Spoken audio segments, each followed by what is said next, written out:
Ser podcast.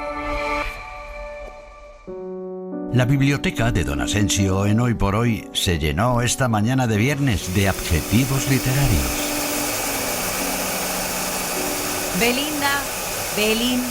Belinda Marrero, ¿puedes parar un momento la aspiradora? Ay, mi niña, perdona, dime. Es que estaba rematando el despacho de Don Asensio. Estaba todo lleno de cotufa. Nada, tranquila. ¿Has cogido tú el USB de los adjetivos de Don Asensio? Ay, sí, es que me lo llevé ayer para descargármelo en el móvil. A veces sueño que publico una de mis novelas y él, después de leerla, le dice en la radio a lavárselo. Compleja, dura y hermosa. Es un disfrute, pura literatura. Él es muy godo, pero adjetiva tan bien Don Asensio. Estás fatal, Belinda. Anda, dame el USB, que hemos tenido una idea acá que va a ser el pelotazo de la temporada en YouTube y en TikTok. Iñaki, que Belinda tenía los adjetivos de Don Asensio. Va, vamos a montarlo aquí en este ordenador que está abierto y lo lanzamos en redes. Pero, a ver, ¿por qué tanta prisa? Ay, cuéntenme en qué andan, que yo soy muy agujilla. Es que a Iñaki se le ha ocurrido hacer un sonido ASMR con los adjetivos de Don Asensio. ¿ASR qué? Un Autonomous Sensory Meridian Response. Son sonidos que están muy de moda, lo que vienen a ser sonidos para relajarse, dormirse.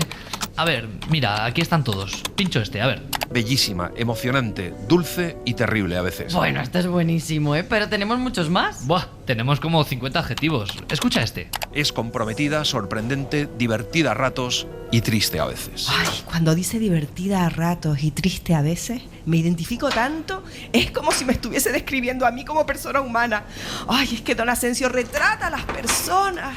A ver, hablaba de una novela, Belinda. No te flipes. Mira, no le demos más vueltas. El ASMR es fácil. Es ponerlos todos seguidos y luego en bucle. Quedaría así, más o menos. En bucles de 3 o 4 horas adjetivando, relaja mogollón y para dormir, insuperable. Es extraña, angustiosa y a la vez luminosa, llena de contradicciones y de emociones. Una experiencia extraordinaria, maravillosa, es inquietante, inteligente, rompedora y emocionante. Es apasionante, emocionante y a ratos muy divertida. Es comprometida, sorprendente, divertida a ratos y triste a veces. Que destila dulzura y emoción. Es brutal. Bueno, es que es el pelotazo de la temporada. Es que va a ser colgarlo en redes y que nos llame al momento Fran Llorente para pedirnos una serie de ASMR de la radio. ¿De verdad que os ha gustado? Ráyate un millo, mi niño. Es que Iñaki, tú eres un puntal en este equipo, un genio. Como dice Don Asensio, eres... brutal. ¡Eso!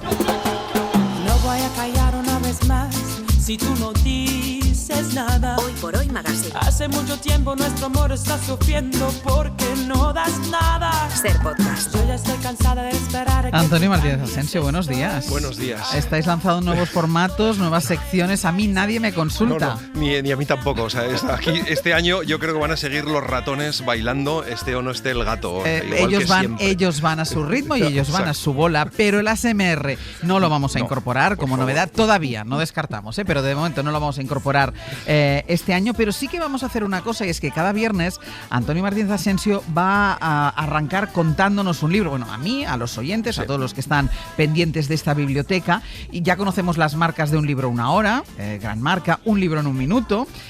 Aquí lo llamaremos un libro, vamos a ser un poco más abiertos, un libro en 3 o 4, hasta algún día 5 minutos a lo mejor. Sí, es largo. Venga, pues empecemos ya. ¿Qué Pues libro mira, nos cuentas hoy en 3 minutos? Esta semana te voy a contar un libro que es casi un relato, es una novela corta, 91 páginas, maravilloso, que nos habla del amor por los libros como objeto, porque ya sabes que la pulsión de leer y la pulsión de comprar son dos pulsiones distintas. Se titula La Casa de Papel, su autor es Carlos María Domínguez, un autor argentino que nació en 1955, la ha publicado en febrero de este año Periférica, pero fue escrita hace más de 20 años. Yo me lo leí, me encantó, además yo creo que me lo recomendaste tú, porque son esos libritos que a veces me llegan posible. Y tú me dijiste, este te va a gustar. Muy cortito. Bueno, el libro arranca con una frase con la que yo estoy muy de acuerdo. Dice que los libros cambian los destinos de las personas. Y es que en La Casa de Papel lo primero que nos cuentan es la historia de una mujer, Bluma Lennon, que acaba de comprar en una librería del Soho un viejo ejemplar de los poemas de Emily Dickinson, camina leyendo por la calle y al llegar al segundo poema la atropella un coche. Bluma era profesora de literatura en la Universidad de Cambridge y en el funeral dicen que Bluma consagró su vida a la literatura sin imaginar que se la llevaría de este mundo. Pero claro, sus amigos comentan que la mató un coche, no la mató el poema. Claro, pero eso es la importancia, ¿no? De cómo contar las cosas, que es fundamental. Fundamental. Poco después, uno de sus colegas, el narrador de la novela, el que se ha hecho cargo de sus cursos y su oficina, recibe un sobre dirigido a Bluma con sellos de Uruguay sin remite y contiene nada menos que un ejemplar de La línea de sombra de Joseph Conrad, pero lo sorprendente es que la cubierta y la contracubierta del libro están llenas de cemento. Sí. No hay ninguna carta, pero al levantar la cubierta un poco el narrador descubre una dedicatoria y dice: para Carlos, esta novela que me acompañó de aeropuerto en aeropuerto en recuerdo de los locos días de Monterrey. Lamento ser un poco bruja y haberlo advertido enseguida, nunca harás nada capaz de sorprenderme. Es una dedicatoria de Bluma que, a partir de aquí, el narrador se lanza a investigar de dónde viene este libro, por qué está lleno de cemento y quién es ese tal Carlos, claro, y por qué le devolvió el libro a Bluma. Y el resultado es apasionante. El narrador descubre que Carlos Brauer participó en un congreso en Monterrey en calidad de oyente y que es un bibliófilo argentino al que se le vio salir de una cena acompañado por Bluma, ambos con varios tequilas encima después de bailar unos vallenatos. Y de eso han pasado 15 años. O sea que al final el libro es una historia de amor oculta en una historia alrededor del amor por los libros. Exacto, todo es amor o muerte en la literatura. El narrador se desplaza a Buenos Aires para seguir el rastro de Carlos Brauer y contacta con un tal Agustín Delgado, que lo conocía bien. Delgado vive en una casa de 2 plantas, la de abajo llena de libros, y empieza a contarle quién era Carlos Brauer, y le cuenta que vivía solo y que tenía aún todavía más libros que él, que era un lector voraz, y que como tenía tantos libros y los metía hasta en el baño, se duchaba con agua fría para evitar el vapor, y que llegó a tener tantos libros que le regaló el coche a un amigo para llenar el garaje de más libros.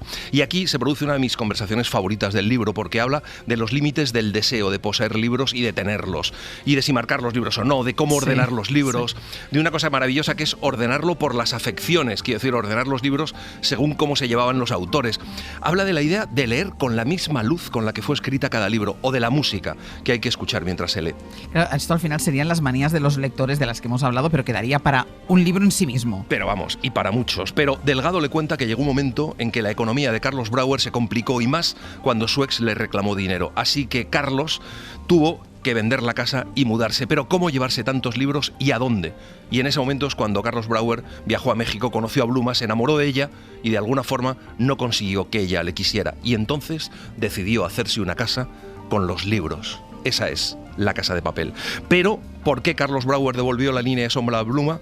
Eso no lo voy a contar. Quien lo quiera saber se tiene que leer La Casa de Papel, que es una maravilla. Por maravilla va a entrar el primer libro en 3 minutos en esta biblioteca, La Casa de Papel, de Carlos María Domínguez, que está editado por Periférica. Guardaremos estos volúmenes también en la biblioteca y los tendrán también en redes y podcast, que así podrán saber de qué va el libro en esos 3-4 minutos, dependiendo de cómo sea el libro. Vamos con el plato fuerte de hoy.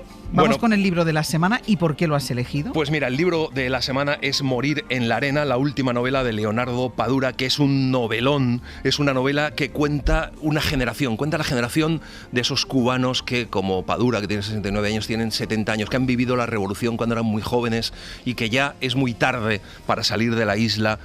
Bueno, yo creo que Morir en la arena es la crónica de una derrota, fíjate. ¿Tú crees que es la crónica de una derrota? Lo que vamos a hacer es trasladarle la pregunta a su autora, Leonardo Padura. ¿Qué tal? Muy buenos días. Buenos días. Muchas gracias por esta invitación. Muy bonito que me hayan escogido como el libro de la semana. Lo único que no quiero que hagan como con La Casa de Papel, que lo único que me faltó por saber es lo que pasa en la última página. No, pues es que pues sí, eso es verdad, pero claro, esta es la clave. Es un libro en 3 minutos y a partir de aquí uno tiene que leérselo para saber lo que pasa en la última página. Pero quedan 20 segundos nada más para saber. No lo vamos a desvelar. Lo que pasa en Morir en la arena no lo vamos a desvelar, pero sí la pregunta que él formulaba, decía Antonio, yo creo que es la crónica de una derrota. ¿Es la crónica de una derrota?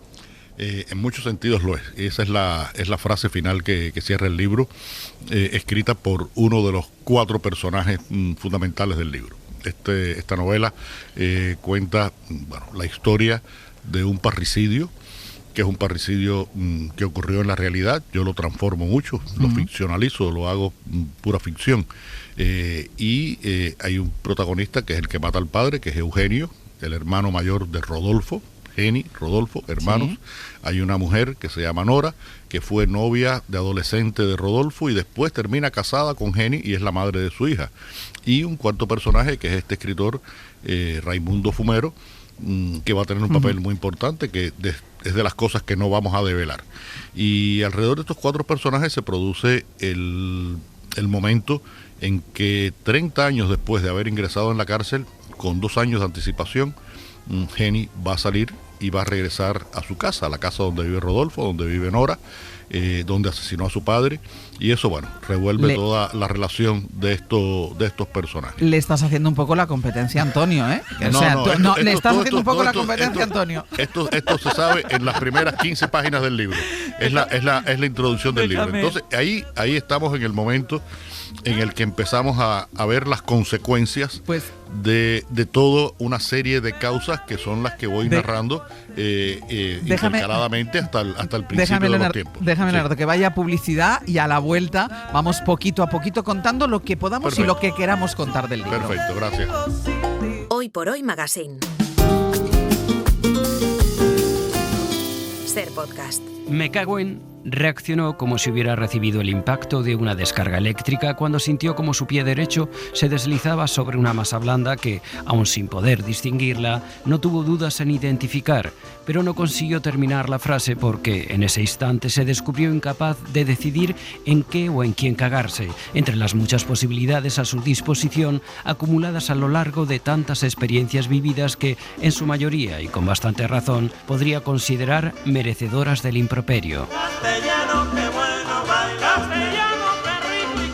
Hemos llegado a Cuba de la mano de Leonardo Padura, que soy nuestro invitado a la biblioteca. Recordar antes de continuar, 900-100-800, ya saben que es el teléfono que tienen a su disposición, porque al final de esta sección les escuchamos a ustedes, que son los que nos donan esos libros que piensan que son indispensables, que tienen que formar parte de la biblioteca del Hoy por Hoy. 900-100-800. En este fragmento que hemos escuchado y que es el arranque de Morir en la arena, Rodolfo dice que tiene muchas opciones de en quién cagarse. La vida le ha ido mal, el amor le ha ido mal, el país va mal, pero la novela nos recibe con un título que parece un poco también esperanzador, ¿no? Morir en la arena, morir en la orilla significa que al final no lo has conseguido, pero que estabas a punto de hacerlo. Leonardo, ¿morir en la arena es haber conseguido lo que querías? No, esto es lo lamentable, es que de estar a punto. Cuando aparentemente lo has conseguido, ya sales del mar, pones un pie en la arena y esa arena te devora. Eso fue lo que le ocurrió a mi generación, es lo que le ha ocurrido, le está ocurriendo a mi generación en Cuba, una generación que estudió, se preparó, es mayoritariamente universitaria, que bueno, estuvo en todos los planes, todos los experimentos posibles, incluido la presencia en una guerra, la guerra de Angola, esos años tremendos de lo que se llamó el periodo especial, ese periodo especial que no se acaba, que fue la época en la que tuvieron que alimentar a sus hijos en un país en que no había alimentos, imagínate tú. Y bueno, cuando llega el momento de la jubilación, llegan a esta edad provecta a la que estoy arribando yo, pues se encuentran que son más, voy a decir el eufemismo, son más vulnerables que nunca. En realidad son más pobres que nunca. Reciben una jubilación que no les alcanza para vivir, y ahí empiezan entonces los problemas de buscar las estrategias de supervivencia, y una de ellas, de las que se practica aquí en la novela, es tener fe. Fe, que significa familiar en el extranjero, que es esa persona quien te puede mandar algo. Que te puede mandar algo. Sí. Y aquí hay estos 2 personajes que mencioné antes, Rodolfo y Nora.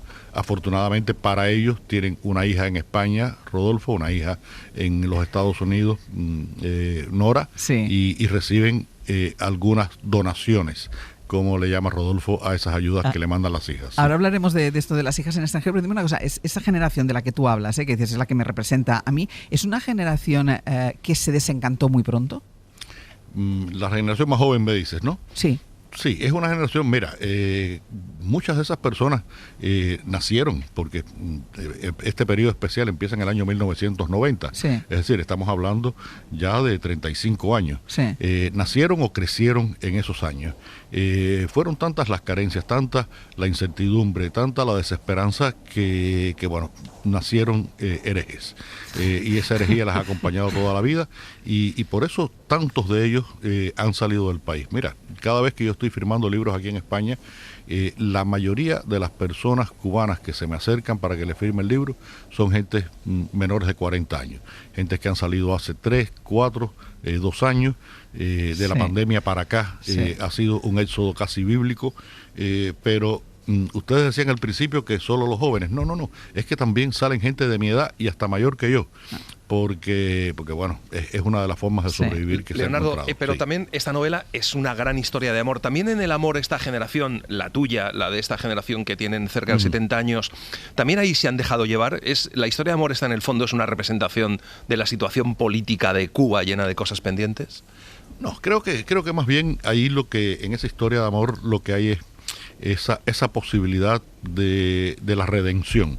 La redención, que es un concepto importante en la novela, como lo que significa originalmente la palabra, la recuperación, la compra de una libertad.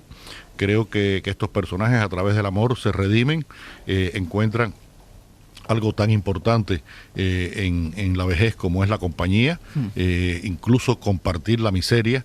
No es lo mismo ser un miserable tirado en un rincón, tú solo ahí, con los pies llenos de mierda, como le pasa a Rodolfo al principio, que tener una persona que te diga, coño, qué pena que tienes los pies llenos de mierda, déjame ayudarte a limpiarlo. Y espérate que traiga un plato de lo que sea o una cazuela con lo que sea, aunque sea agua hervida. Claro, entonces, bueno, ahí es donde está eso. Creo que son las maneras que tiene la gente de sobreponerse a las adversidades sociales que existen y que son universales. Las adversidades sociales son universales. Lo que pasa es que hay países donde eso se presenta de un modo más crítico, y el caso de Cuba es uno de esos modos críticos. Pero bueno, sabemos que hay otros. Ayer hablábamos aquí, estoy en Santander, hice la presentación del libro en la librería Gil, y hablábamos de que, bueno, ya se habla poco de Cuba y tal, pero es que hay otros países de los que no se habla nunca, y es que hay veces que se ha anquilosado tanto la misma situación que ya incluso ha perdido interés. Lo jodido de eso es que en el medio de esas situaciones hay personas, hay seres humanos. Hay un personaje que se llama Fumero, que es el gran amigo de Eugenio. Este personaje es escritor que sigue viviendo en Cuba. Es inevitable, Leonardo, preguntarse si es un trasunto tuyo, porque de hecho dice que escribe novelas policíacas, que ha ganado premios. Cuentas muy bien lo que significa ser un escritor como tú en Cuba, como si lo supiera Fumero. No, mira, es que Fumero, la diferencia mía con Fumero es que él ha tenido que, obligatoriamente, no le quedó otro remedio cuando empieza a escribir en los años 70, que adecuarse a lo que se pedía en aquella época, a esos parámetros que se le impusieron a la creación artística. Y por eso empieza a escribir ese tipo de novela policial que se le llamó novela policial revolucionaria, que tenía mucho de revolucionaria, algo de policial y poco de novela. Bueno, porque respondía, era una novela más bien de carácter propagandístico. Sí. Yo tuve la suerte de que, como yo empiezo unos años después, y mi primera novela de la serie de Conde, por ejemplo, mi primera novela policíaca, en el año 90 la envió a un concurso, y los jurados me dijeron que iba a ser el premio, pero los organizadores dijeron que esa novela no podía ser el premio, es que rompía con aquel esquema, y por eso la puedo publicar en México a finales del año 91. Pero a partir de muy pronto me vinculo con la editorial Tusqués, acá en Barcelona, y eso me ha permitido escribir de otra manera. Mi literatura policial, afortunadamente, tiene otro carácter, pero conozco muy de cerca el conflicto de Fumero entre cómo quisiera escribir y cómo debe escribir si quiere publicar, porque esa es la diferencia. Y ahí entonces entra un mecanismo que es muy macabro, que es, para evitar ser censurado, puedes practicar la autocensura. Ostras, es decir, te conozco muy bien, si tú trabajas así. Sí, conozco, bueno, es la circunstancia que vive el escritor cubano, y eso ha marcado hasta hoy la literatura cubana, porque cuando entregas una novela tuya, un libro, a una editorial cubana, por supuesto, sabes que corres el riesgo de la censura. Afortunadamente, yo mis libros desde los años 90 salen de mi ordenador para el ordenador de mis editores en Barcelona, sin pasar por ningún filtro institucional cubano, y eso me ha permitido escribir con mucha mayor libertad y tener mucha mayor independencia creativa. Aquellos jóvenes, una especie de tribu nómada, habían creado un extraño meandro que los apartaba del curso agobiante de una sociedad cada vez más uniformada, para ellos invasiva. Con sus pelos largos y ropas que podían resultar estrafalarias, habitaban ese territorio apache donde palabras como camarada, conceptos como socialismo, misiones como internacionalismo proletario, trabajo voluntario, conciencia de clase, milicias de tropas territoriales para defender a la patria de una agresión imperialista o reclamos a la votación unánime resultaban como ecos difusos de alaridos emitidos en un idioma desconocido. Eugenio es el que se ha casado con Nora, mientras que Rodolfo sigue enamorado de su cuñada, pero no se ha atrevido jamás a dar el paso. Pero en Morir en la arena hay además un hecho que ha marcado la vida de todos y es un asesinato sin resolver. Leonardo Geni, Caballo Loco, ¿es en el fondo el más libre de todos o es la cara mala de esa desesperanza?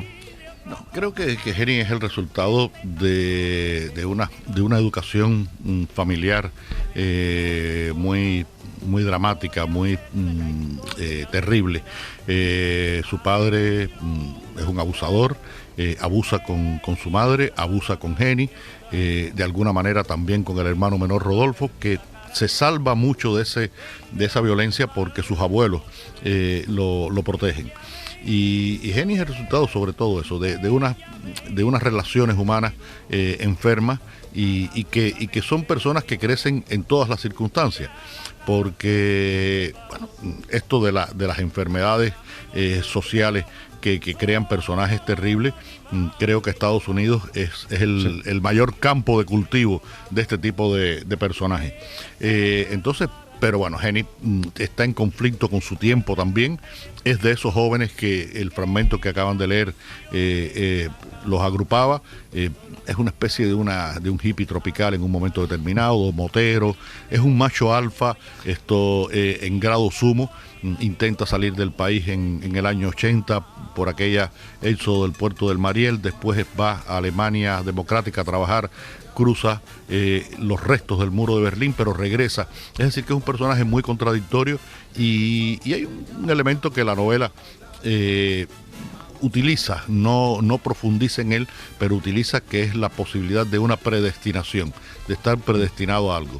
Porque Geni, cuando es un adolescente, le dice a ese escritor amigo suyo, que todavía no era escritor, por supuesto, eran adolescentes los dos, Raimundo Fomero, le dice, es que un día voy a matar, después que el padre le da una paliza, dice, un día voy a matar al hijo de puta ese. Sí. Y Fumero después reflexiona sobre esa frase y dice, es que incluso no me lo dijo en el pasado simple, yo mataré en el futuro, mataré, porque eso suena como algo que se va difuminando, dice, voy a matar, es como si hubiera dado el primer martillazo que le da en la cabeza al padre. Sí. Y está muy presente, de todas formas, tú lo has comentado, cómo viaja Geni a la República Democrática Alemana y lo que ocurre allí, que es un secreto que no se puede desvelar, pero es que está muy presente también la gente que sale de Cuba para otras cosas. Angola, República Democrática Alemana, también lo cuentas, no profundizas, pero sí que lo cuentas, ¿no? Porque es muy clave en los dos personajes. Bueno, yo creo que el trauma que trae Rodolfo de su paso por Angola como militar, ahí esto se enlaza con un tema, vamos a dar un pasito atrás, se enlaza con un tema que es importante, que es el miedo. Los miedos humanos normales, el miedo a la muerte, el miedo al dolor, esos miedos a veces irracionales, tenerle miedo a las ranas o tenerle miedo a, no sé, a los rayos, en fin. Que bueno, lo de los rayos no es tan irracional. Y los miedos sociales, que son los miedos que te infunde la sociedad. Y él, por miedo, va a una guerra donde se enferma de miedo y donde además participa de un acto que lo marca para el resto de su vida, un acto irreversible. Y entonces, bueno, esa relación con determinados acontecimientos que ocurren fuera de Cuba y que también le dan una visión más universal a la novela, porque, bueno, contar cómo un cubano pudo ver la caída del muro de Berlín y lo que significaba aquello, pues siempre tiene ese atractivo de que estamos hablando de algo conocido. Porque fue un desafío en esta novela y esto es importante, que esta historia cubana, que es tan cubana, no fuera una historia local. Claro. Y por eso he mencionado aquí 2 o 3 palabras que son importantes. El sentir miedo, la redención, la violencia familiar. Esto es universal. Porque son universales. Sí, esto es universal. Y los comportamientos a veces tan explicables, tan sublimes o tan absurdos de la condición humana que ocurren en cualquier parte. Porque una persona decide una cosa y no otra en un momento determinado, cuando la que decide evidentemente es la que es la peor, cuando tienen la posibilidad de elegir la mejor. Pero bueno, nos pasa, creo que nos ha pasado a todos alguna vez en la vida, ¿no? Exacto. A sus 25 años, Violeta, graduada en Filología Francesa hacía ya 2, era todo lo que Nora, antes de que le troncharan sus propios anhelos, hubiera querido ser. Realizada en lo académico, independiente en lo económico, sentimentalmente blindada y, sobre todo, alguien que creía en el futuro y estaba dispuesta, o mejor aún, estaba armada para luchar por concretar su sueño. Solo que hacía mucho que el despertar del sueño no lo veía en su país, cerca de lo que quedaba de su familia, sino en otra parte de un mundo diverso que, para ella, no tenía por qué ser más inhóspito que su propia tierra de nacimiento, en donde ya no se veía crecer y fructificar. Lo que nunca le he dicho, creo que solo para mantenerla en vilo y convenientemente alejada de lo que en realidad busco, es que de quienes pretendo y por fin voy a escribir es de gente como ella y como Rodolfo. De los derrotados o vencidos que nunca pelearon, los golpeados, los comunes y corrientes, esos seres que se deslizan hacia un final de vida lamentable, y no por haber cometido crímenes deleznables o tenido grandes equivocaciones o arrastrado muchas dudas, sino solo por haberles tocado existir en un tiempo y espacio y haber tomado o no haber tomado determinadas decisiones y haber sido víctimas del miedo. Estamos buscando el mejor rincón de la biblioteca para que desde hoy nos acompañe Morir en la arena, que es la nueva novela de Leonardo Padura, con quien estamos conversando. Leonardo, antes hablábamos de esa generación, que ya nos ha planteado otra cosa, que ha salido, la generación sobre todo nacida en los 90. Ellos y sus hijos, que serían los nietos de la generación como la tuya, ¿han desconectado de Cuba? En muchos casos sí, y ahí se producen, bueno, es que cada persona es un mundo, y cada emigrante es también dependiendo de las circunstancias. ¿Sabes qué? Que muchas veces, por ejemplo, en los Estados Unidos, los cubanos que llegan a veces establecen casi una vida de gueto ahí en Miami y sus alrededores, Miami, Hialeah, esas ciudades del condado de Dade. Los que vienen acá a Europa, pues se integran mucho mejor a las sociedades. Sí. Y en mi novela, como Polvo en el viento, que es 2 novelas atrás de Morir en la arena, yo hablo mucho de esas actitudes de los emigrantes, sobre todo de los de mi generación, porque ya esos hijos de mi generación y sobre todo los nietos, pues bueno, tienen otra visión de la pertenencia, son más ciudadanos del mundo.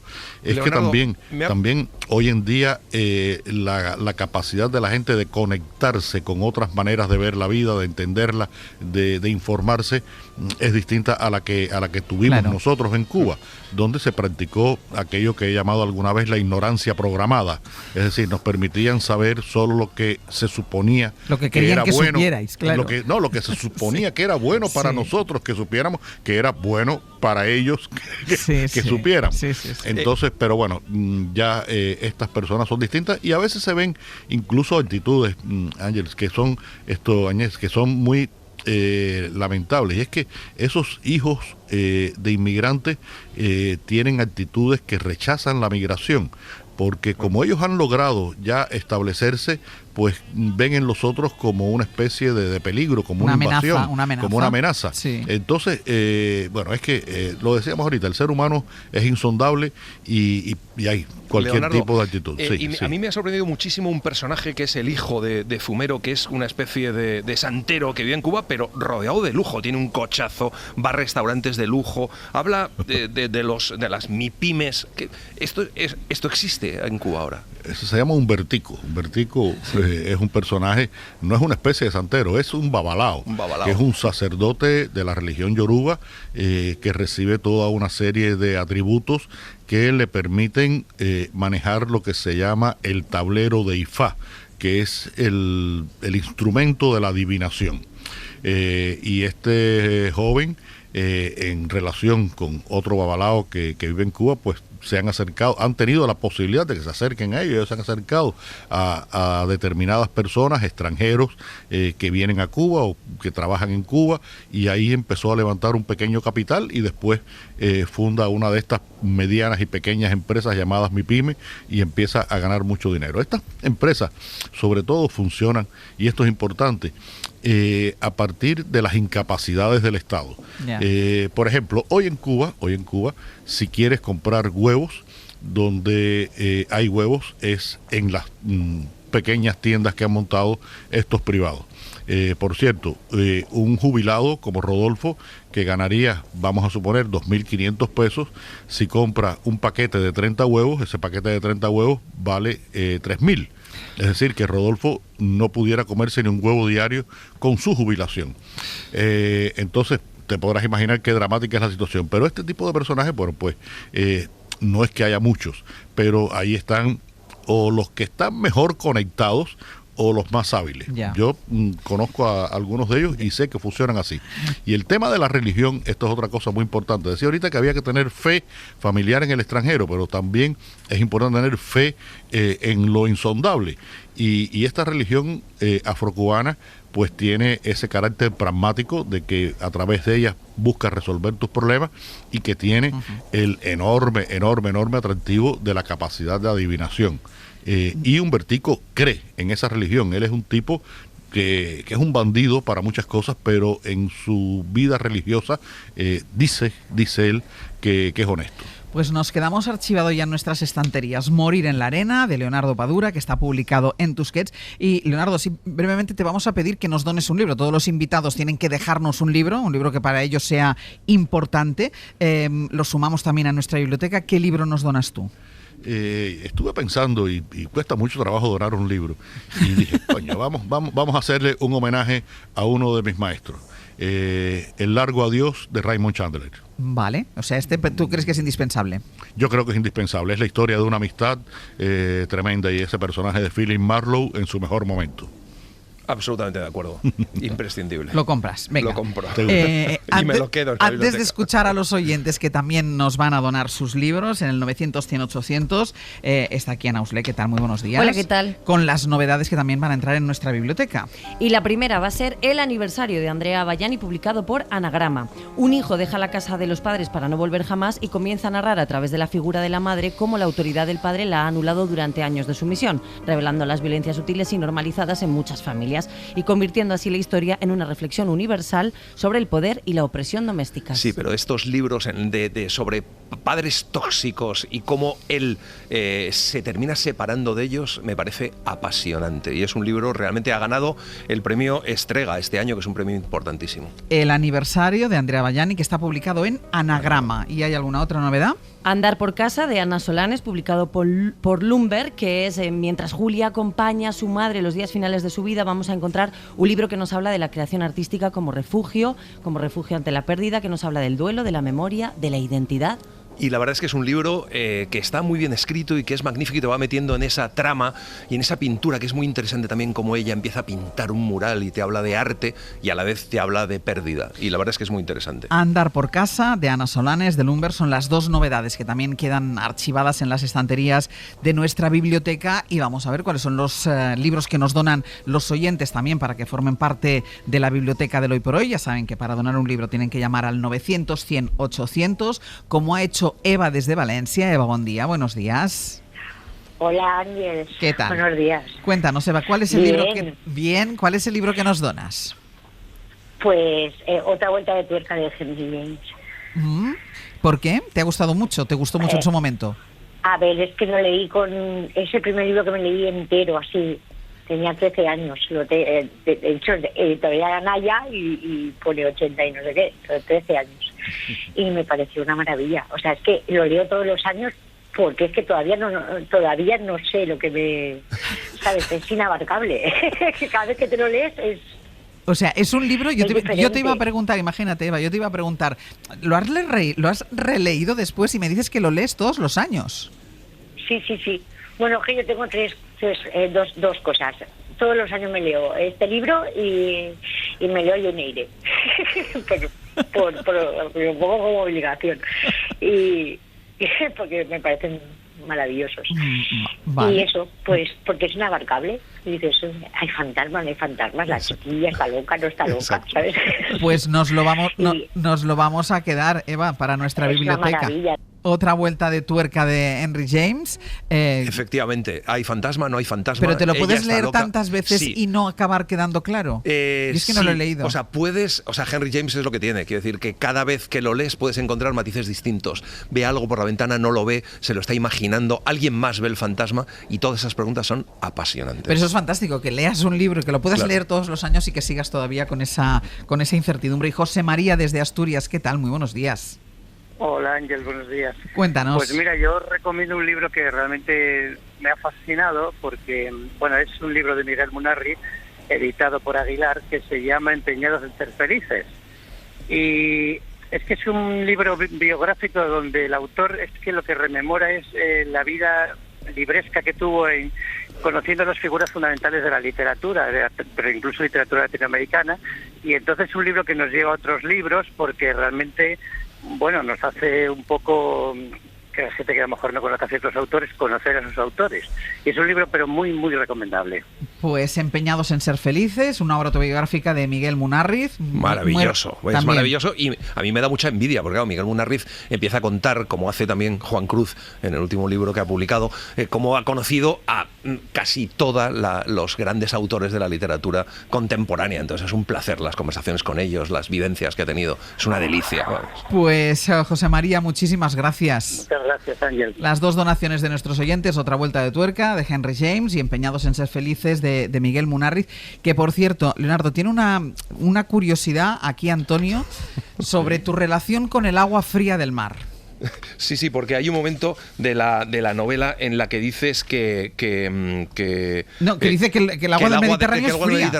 La fría agua mediterránea y claro, la intratable del Cantábrico. Ya supongo yo que estás en Santander. No te habrás dado un bañito, claro. No, para nada. Esto, en el año 88 llegué por primera vez aquí a esta zona, vine a la primera semana negra de novela policial y me llevaron a la playa en Gijón. Yo tenía 32, 33 años y cuando puse un pie en el agua dije, si yo me meto ahí me da un infarto masivo.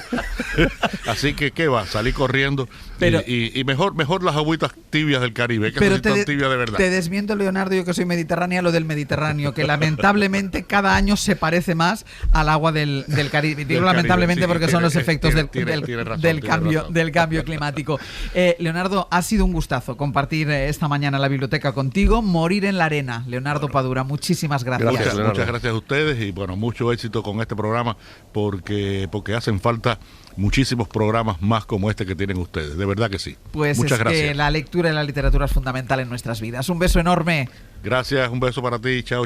Adiós. Chao. Y en un libro, una hora, ¿qué vas a hacer? Pues novelón, Levantado del suelo, de Saramago, la historia de la lucha del campesinado en los latifundios del Alentejo, desde principios de siglo hasta la Revolución de los Claveles. Es impresionante, una novela que escribió Saramago, seguramente su primera gran novela, en 1980. Levantado del suelo, de José Saramago, en un libro, Una hora, con Antonio Martínez Asensio, que no sé si ahora una hora se te va a hacer larga después de que puedas hacer un libro en 3 minutos. En 3 minutos y en un minuto. Tengo que decir que hoy ha tenido un poco de trampa esto del libro en 3 minutos, porque ha cogido un libro muy pequeñito. Sí, tiene 91 páginas, es muy pequeñito, pero lo vamos a contar. En 3 minutos se puede contar un libro perfectamente. Por ello, yo creo que el secreto es que la gente escuche estos 3 minutos y luego se lance al Aquí lo que nosotros queremos hacer es poner así como una especie de cebo para que ustedes escuchen cómo lo cuenta, que luego a lo mejor se llevan una excepción con algún libro, pero bueno, cómo lo cuenta Antonio Martínez. No, con este seguro que no, que este lo he leído yo.